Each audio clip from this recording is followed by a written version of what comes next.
Hey everyone, Rich Gasaway here. The plans are coming together for the biggest situational awareness event I've ever done. You may have heard me mention in previous episodes that on September 26th is National Situational Awareness Day. Well, I took it a step further and declared September to be National Situational Awareness Month. I announced I was looking for program hosts to help fill the month with events throughout the United States and Canada. And here's the lineup so far. September 5 through 7, I'll be at the Norfolk Naval Shipyard. September 11 and 12, the Chesapeake Fire Department. September 13 and 14, Henrico County Fire Department. September 18 and 19, Topeka Fire Department. September 20, Sny Valley Fire Protection District. September 21, the University of California Davis Campus. September 26th, Pearland Fire Department. If you're interested in getting on board, I have two available dates, Wednesday, September 27th and Thursday, September 28th. If you're interested in hosting on one of these dates, please contact me by clicking on the Contact Us tab on the samatters.com website. Alternatively, if you want to train your members online, you can do that by enrolling them in the Situational Awareness Matters Online Academy. The Academy will teach your members everything they need to know about situational awareness and high-risk decision-making for a crazy affordable price. If you enroll 31 or more members, the cost drops to just $49 a person. That's like half the cost of a decent pair of gloves. The Academy just opened for enrollment in January, and we've already had more than 700 students enroll. Did you know that issues related to situational awareness are consistently identified as contributing factors in near-miss, injury, and fatality reports? Please don't let your agency have a critical injury or a fatality incident. Don't wait. I work with many departments who have experienced critical injuries and fatality incidents, and they're some of the most hurting organizations you can imagine. And I really don't want that to happen in your organization. Seriously, I can help you take your understanding of situational awareness and high-risk decision-making to the level that it needs to be. Visit samatters.com, click the green button on the right side of the homepage labeled Online Academy. For our premium enrolled students in the Academy, they get to participate in a monthly webinar where I have guests on to talk about important safety topics. This month's webinar was Chief Dennis Rubin talking about crew resource management. The August webinar is going to feature Fire Chief Ron Canterman talking about safety, leadership, advocacy, and being a champion. On September 11th, our webinar guest is going to be retired Fire Chief, attorney, and physician's assistant John Murphy talking about first responder safety and street drugs like fentanyl and heroin. This is a really important topic now because this issue is becoming an epidemic and a real challenge for first responder agencies. On October 30th, our webinar guest will be FDNY Battalion Chief Dan Sheridan talking about First Due Battalion Chief Size Up and Situational Awareness. All these webinars are exclusively for the premium enrolled students in the Academy, and the playbacks are available in the course room for anyone who is signed up. Okay, that's enough of the pre-show stuff. Roll that podcast intro.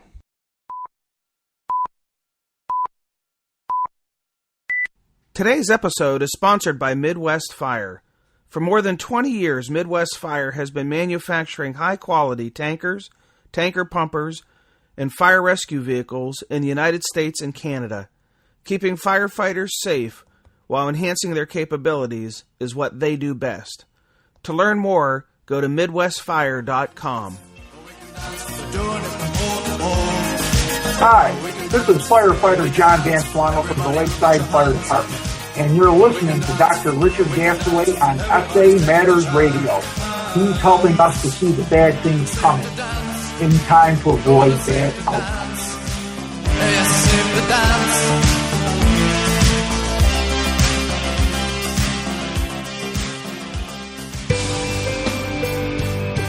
Hello, and welcome to episode 171 of the Situational Awareness Matters radio show. I'm your host, Rich Gasaway. The purpose of this show is to improve situational awareness and decision making for individuals and teams who work in high risk, high consequence, time compressed environments with changing conditions. The SA Matters mission is simple: to help you see the bad things coming in time to avoid bad outcomes. If you're new to the podcast, you got some homework to do by going back and listening to some of the past episodes. I have released a new episode every Tuesday, never missed a week, for more than 3 years. And I do that for you, the listeners of this show. You truly inspire me. I've been sharing the message of situational awareness and high-risk decision-making at live program events for 12 years now, and have trained over 59,000 first responders. I'm here for the long run, and for so long as I'm able, I'll continue to share this message, a message of hope, a message of inspiration, and a message of encouragement for all first responders who want to be able to develop and maintain strong situational awareness and make quality, high-risk decisions. I'm dedicated to helping improve your safety and your survival, and to help you accomplish the most important goal of all, to go home to the ones who love you. And speaking of sharing the message, I'm coming to you today from Fire Rescue International in Charlotte, North Carolina, where I'm in town to deliver 2 programs for the International Association of Fire Chiefs. One of the questions I get asked a lot by readers and listeners are, when are you going to be in my area, or where are you going to be next? Great questions, and the answers are really easy to find out. There's a link to all my upcoming events right on the SA Matters homepage. Just click the blue box on the right side of the homepage labeled Upcoming Events Schedule. If you want to save some money hosting a program, and who doesn't want to save some money, right? Here's a tip on how you can host a program at a reduced cost. You've heard me probably mention before about these companion programs. These are programs on adjoining days to other programs. So if you see I'm delivering a program somewhere within a few hours of your department, and you think you might want to tag along as a companion, contact me. You can save as much as 20% off the program cost by being a companion. And I do about 30 companions a year. And no one ever complains about saving money. That's what I call a win-win. Before I dive into today's feature segment, I want to take a moment to mention the Company Officer Development Institute that I created back in 2009. Some of you know my second passion after situational awareness is developing the leadership skills of company officers, something I didn't do a very good job of when I was serving as a fire chief. I was guilty of promoting officers before they were prepared to be leaders, and that was my fault. Then I got frustrated when they didn't do a good job of leading their crews and their stations, and that was my fault too. So I partnered with Indianapolis Fire Captain Patrick Harper, and we created the Company Officer Development Institute. This program can be customized to run anywhere from 2 to 5 days. And no matter what the length of the program is, there's no PowerPoint. Did you hear that? No PowerPoint. Can you imagine a week-long class that doesn't use PowerPoint? Is that even possible? Not only is it possible, but it's a better way to learn the skills essential for good leadership. When adults are engaged in the process of learning and not just being lectured to, learning can be fun. And more importantly, the lessons stick. We share practical, actionable best practices for leadership, problem solving, conflict resolution, teamwork, communications, motivation, accountability, generational leadership, discipline, coaching for performance improvement, and more. So when you get sick and tired of being sick and tired of the frustrations that come from dealing with uncommitted, unprofessional, undedicated members destroying the morale of your department, and they're sucking the life out of you, contact me for a program that will teach you and your officers a better way of leadership and committed followership. Okay, in today's feature segment, I'm going to explore how our expectations can impact situational awareness. And when I'm done with the feature segment, stick around and we're going to tell you where you can attend an upcoming Situational Awareness Matters tour stop event. Who knows, maybe I'm going to be right in your state or right in your county soon. Towering Inferno, Backdraft, Ladder 49, Emergency, Adam 12, Dragnet, Rescue Me, Chicago Fire. Love them or hate them, these movies and television influence perceptions and create expectations in three ways. First, they influence citizen perceptions of emergency service providers and create certain performance expectations. Secondly, they've influenced first responders' perceptions of themselves and create certain expectations of each other. Finally, they influence first responders' perceptions of what first responders think citizen expectations are of them. And all of these expectations can create stress, and that can lead to task fixation, contribute to tunnel vision, and cause a host of situational awareness problems. First responder self-expectations. As first responders, we hold certain expectations of ourselves, and we hold certain expectations of others who serve as first responders.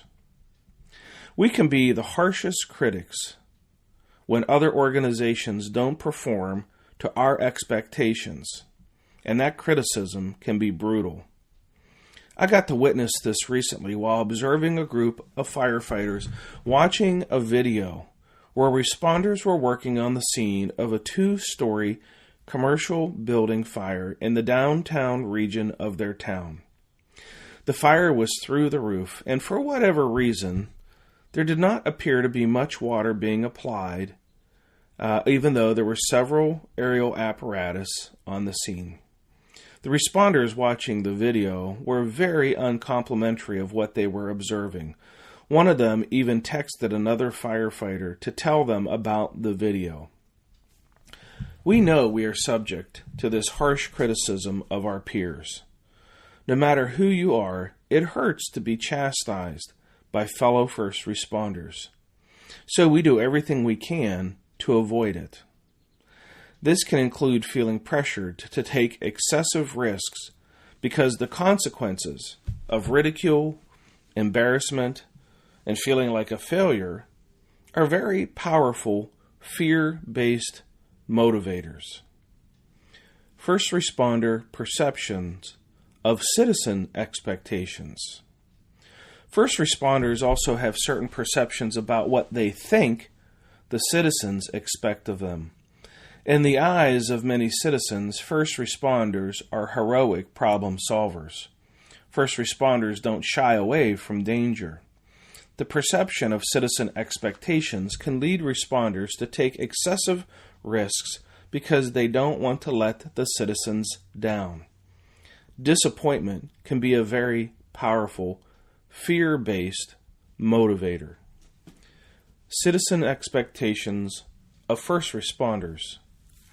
The truth is, some citizens, and elected officials for that matter, hold very high, and in some cases very unrealistic, expectations of first responders. In their minds, first responders should save every life, human and non-human, and save everyone's property. There is no situation a responder should not be able to handle. For some citizens and elected officials, bravery and the exceptional heroism have become their standard expectation. When these expectations are not met, it can create harsh criticism and, in some cases, formal consequences. If we aren't strong enough, brave enough, or fast enough, we can get criticized. This fear of criticism creates stress. I witnessed and shot a video of how citizen expectation can create stress for first responders. In that video, I was visiting a fire department where the Recruit Academy class was practicing putting on their turnout gear for time. It just so happened that at the same time there was a group of grade schoolers that were visiting the fire department as a tour. As these young citizens watched these firefighters don their gear, they started to chant, "Faster, faster, faster," as these firefighters are putting on their gear. It was easy to see the pressure and the expectations of even these grade schoolers was creating some stress and pressure on these newer firefighters. And some of them had a real challenge getting their gear on in time when they were being pressed with those expectations. Stress changes us biologically, emotionally, physically, and psychologically.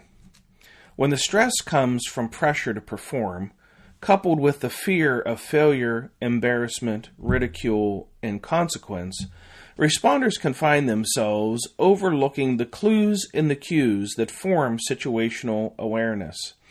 Instead of maintaining a big picture view of the incident, responders become mission focused, and the attention narrows to the task at hand. This may cause responders to overlook critical clues and cues. In fact, it can cause responders to ignore critical clues and cues. At this point, focus on the mission can override safety and best practices, and desperate responders may perform desperate acts. One way to control your reaction to stress is to first understand what causes you to be stressed. There are the obvious stressors, physical demands of the work, time compression to make quick decisions, dangerous and unpredictable work. When there are also less than obvious stressors, peer pressure, and the fear that can result from not meeting expectations from citizens, elected officials, or other first responders. Public safety leaders can engage responders in discussing how expectations can impact performance. This includes expectations of supervisors because the fear of consequence can compel risky behavior. Responders should be encouraged to discuss their concerns about expectations openly. This can be difficult to do because first responders are not keen on discussing their feelings and their fears. I've had numerous responders reveal their concerns with me about sharing their expectations. When I ask them if they've talked about these concerns with their peers and their supervisors, the answer is very often, and sadly, no. If you've experienced or witnessed a near miss and would like to have a platform to share your lessons learned with others, please contact me by visiting the samatters.com website and clicking on the Contact Us tab on the top of the homepage. Think about it for a moment. The lessons learned from your near miss event could save the life of another first responder. That's powerful, very powerful, and a tremendous gift as well. If you want to share your experience, contact me. Okay, as I always do, I want to take a moment to thank the departments and the organizations who have hosted some great training for their members on situational awareness. I do this to show my appreciation to those organizations who put forth the effort to organize, advertise, and fund great training experiences. Your efforts to bring this valuable and powerful message on situational awareness and high-risk decision-making to your members and others in your region are greatly appreciated. Recent tour stops included the Woodlands Fire Department in Texas, where I did a situational awareness program and a week-long Company Officer Development Institute, the town of McCandless, Pennsylvania Fire Department, and where I am now, Fire Rescue International in Charlotte, North Carolina. And on the day this episode airs, I will be delivering a program for the NASA John Glenn Research Center in Cleveland, Ohio. I'm so thankful for the presentation opportunities I have upcoming. If you want to join me, here's where I'll be. August 2 in Nashville, Tennessee. August 4 and 5 in Evansville, Indiana. August 10 and 11, Redmond, Washington. August 20 through 24, Lexington County, South Carolina. August 26th and 27, Houston, Texas. And as I already mentioned, the National Situational Awareness Month events in September, earlier in the podcast.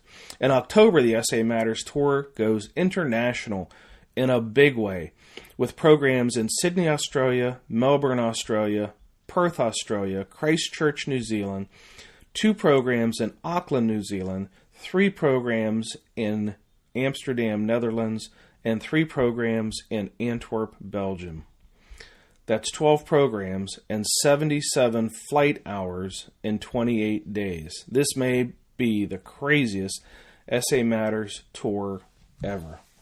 If you want to see the locations of all the upcoming Situational Awareness Matters tour stops, head over to the SA Matters website and click on the blue box on the right side of the homepage labeled Upcoming Events Schedule.